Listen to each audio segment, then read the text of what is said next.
Vážení priatelia, sestry a bratia nášho bratského českého národa, som rád, že som opäť v stovežatej Prahe a posielame my Slováci vám tu pozdrav, aby ste vo vašom úsilí za mier neustali.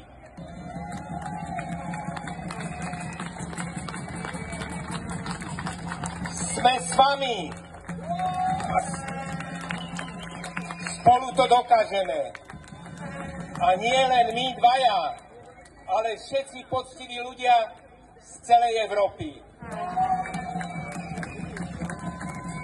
Nebudeme sa spoliehať na politikov, ktorým sú dôležitejšie zbrane a vojna, ale budeme sa pýtať obyčajných ľudí, či chcú vojnu. Chcete vojnu?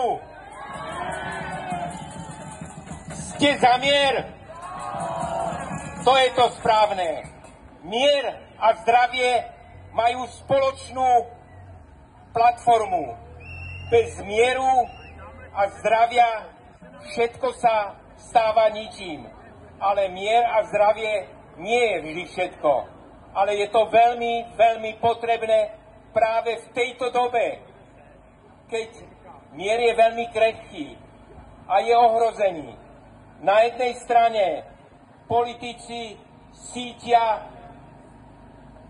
militarizmus a na druhej strane sú tu pokojné slova pápeža Františka, toho najväčšieho občianskeho aktivistu, ktorý vyzýva všetkých, aby skončilo toto bratovražené šialenstvo vojenské a začali rokovania o miery.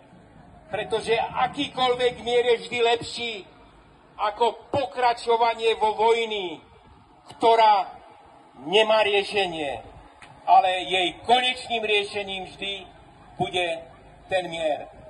A moja kolegyňa tu hovorila, že sme schválili celosvetový dokument, manifest pre svetový mier. Začali sme ho šíriť na Slovensku, potom sme išli do Rakúska, Nemecka a všetkých okolitých krajín a prišli sme až do Bruselu. A teraz dobre počúvajte. Prišli sme s mierovým manifestom za predsedničkou Európskej komisie Lajenovou. Žiaľ Bohu, poslali sme jej vopred mail, že tam budeme a presne kedy, že by sme rád tento manifest jej odovzdali, ale nenašli sme ju.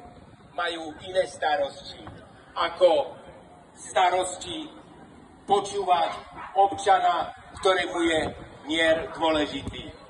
A preto sa musíme spojiť za to, aby tá Európa bola novou Európou. Európou nových ľudí, ktorí sa dostanú do parlamentu a budú akceptovať tie základy, na ktorými bola Európska únia postavená.